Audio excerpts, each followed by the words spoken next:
Hello everyone, and welcome to this new video. Today I have a Luke Skywalker Legacy Lightsaber purchased from Disney's Hollywood Studios over at Walt Disney World. I want to take a moment to say thank you to one of my closest friends, Richard. He purchased this lightsaber as part of his own personal collection and asked that I unbox it on my channel. This video wouldn't have been possible if it weren't for him. Again, thank you Richard for this opportunity, and now let's get on with the video.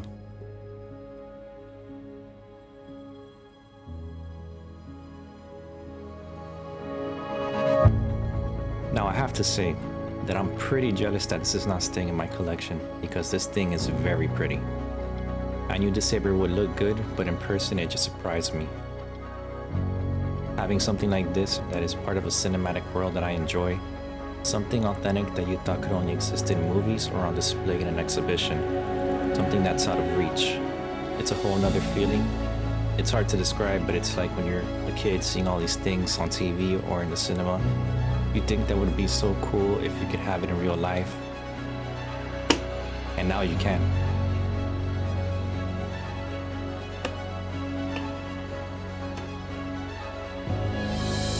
Now this hilt is very shiny and reflective.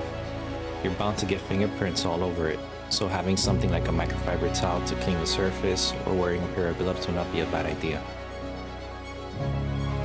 These sabers are made with a combination of materials. Some of the materials are metal, aluminum, plastic, and rubber. It's got some weight to it, but you can definitely swing the lightsaber around or use it at cosplay conventions. This one though will be kept in a display and occasionally taken out for some Star Wars battle reenactments.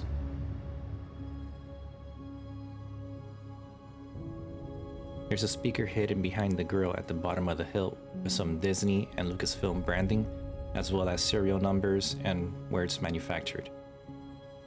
At the top of the saber, there is a black plastic cover where the blade is inserted, which you'll see later in this video. Some of the other parts look like they may be functional, but they are for the sake of aesthetics. It's well made and gives the impression that some switches and buttons can be pressed, turned, or even flicked. There is one functional switch, which is the primary igniter switch, which is beautifully painted with this gold and black accents.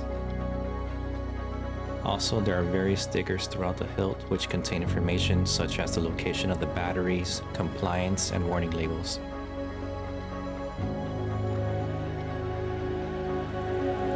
To remove the black plastic cover at the top of the hilt, simply pull it out to reveal the open space where the blade is inserted.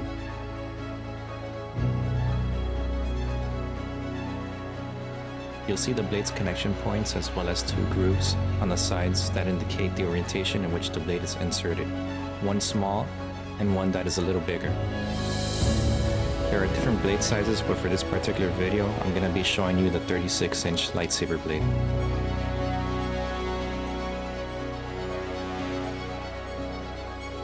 At the bottom of the blade, you'll see two metal pegs that slide into the hilt. One small, one large, and the 3 contact points. Here's a clip of sound effects when the blade is inserted or removed.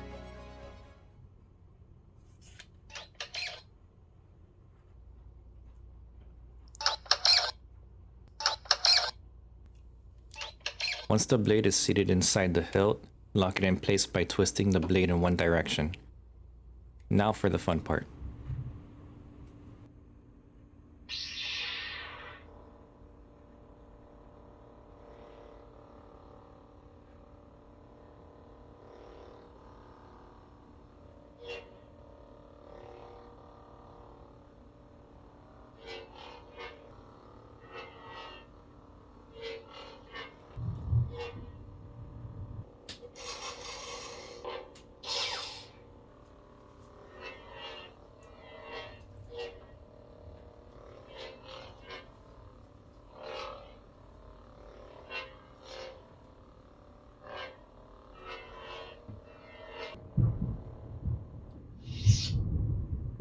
Here I have the Cal Kestis lightsaber, which I unboxed in a previous video.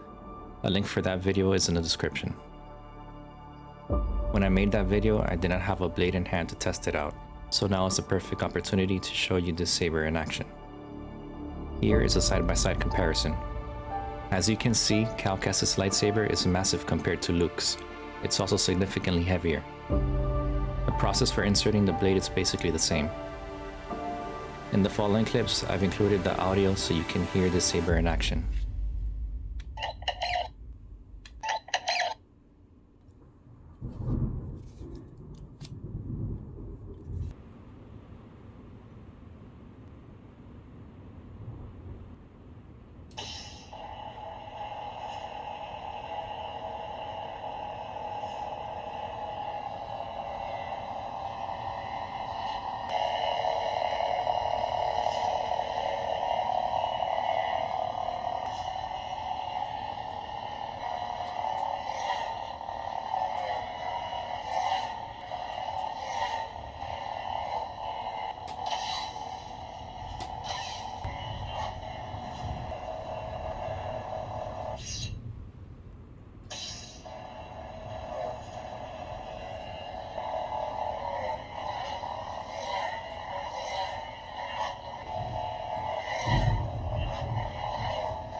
I hope you enjoyed this video. If you enjoy my content, please feel free to subscribe to my channel and like any of my videos that you enjoy. Until next time.